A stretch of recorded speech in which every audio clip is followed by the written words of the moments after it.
প্রথমত আমি একজন যুবক, তোমরা আমাকে বুড়া কখনো মনে করবে না। তোমরা আমার সাথে একমত?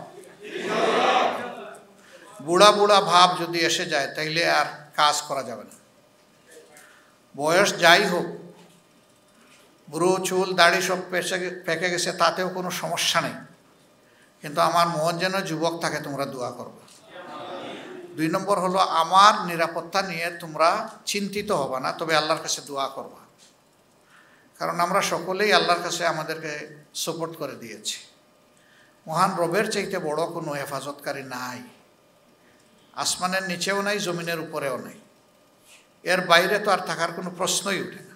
ডিজাইন, এলিগেন্স, বিউটি, সেরা পণ্য সবার জন্য জেভিকো। সুতরাং যিনি চূড়ান্ত মুহাফিজ, তার হাতেই আমাদের বিষয়টা আমরা ছেড়ে দিয়েছি।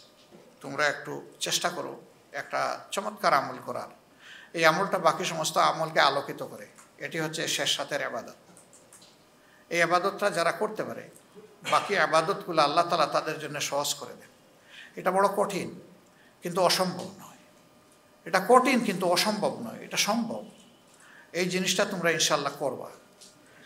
ফেসবুক পড়ে না থেকে ফেসবুক দেখবা, এটা আমি নিষেধ করছি না, কারণ সোশ্যাল মিডিয়া এখন অনেক শক্তিশালী ব্যাপার। এখানে দেখতে হবে তোমার পক্ষে কি বিপক্ষে কি, পক্ষেরটাকে কীভাবে প্রমোট করবা, বিপক্ষেরটা তুমি কীভাবে মোকাবেলা করবা, তুমি না দেখলে বুঝবা কীভাবে। কিন্তু সারাদিন পড়ে থাকা, রাতের একটা দীর্ঘ সময় পড়ে থাকা, এটা থেকে বের হয়ে আসতে হবে।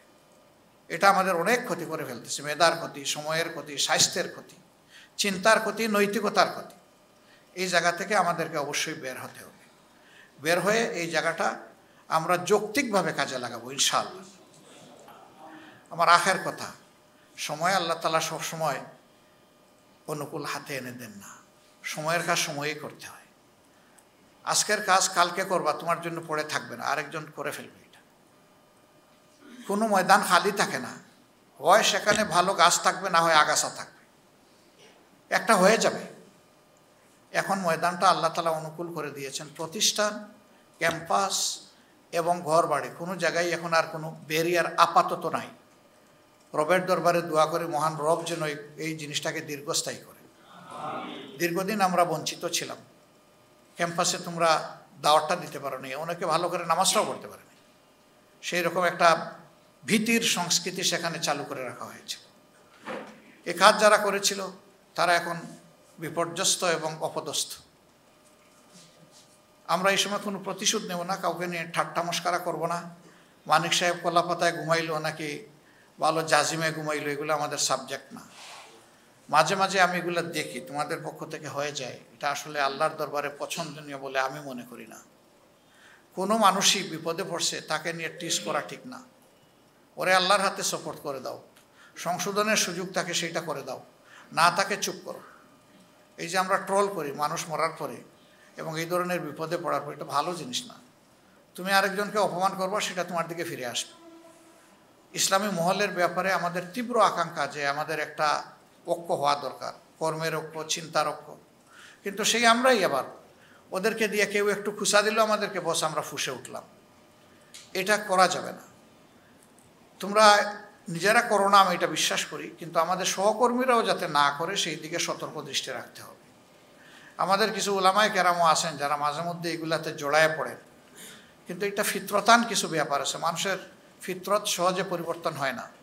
আমরা দফায় দফায় দৃষ্টি আকর্ষণ করার পরেও দেখেছি যে একই ব্যক্তি আবার বারবার একই ধারায় তিনি ভুল করতেছেন। একদিকে আপনি ঐক্যের আকাঙ্ক্ষা পোষণ করবেন, আর একদিকে সামান্য গুনাহাতা আপনি এড়িয়ে যাবেন না, এটা তো হয় না।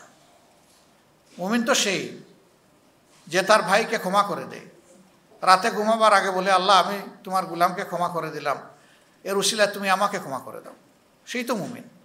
এই জন্যে মুমিনগণ যেন পরস্পরের প্রতি ঝগড়া বিবাদে আর লিপ্ত না হয়, এটার কবর রচনা হয়ে যাওয়া দরকার। এই বিষয়গুলো তোমরা খেয়াল রাখবা ইনশাআল্লাহ। লেখাপড়ায় মনোযোগী হও, এতদিন পরিবেশ ছিল না, এখন যেখানেই প্রতিষ্ঠান চালু হবে সেখানে তোমাদেরকে মনোযোগী হয়ে নিজেদেরকে তৈরি করে নিতে হবে। Quality, quality and quality. এই quality both materialistic and spiritual, এই দুই দিকের কোনোটাই কম্প্রোমাইজ করা যাবে না। দুইটা সমান তালে আমাদেরকে অ্যাচিভ করতে হবে। আল্লাহ আমাদেরকে তৌফিক দান করুন। আসসালামু আলাইকুম ওয়া রাহমাতুল্লাহ।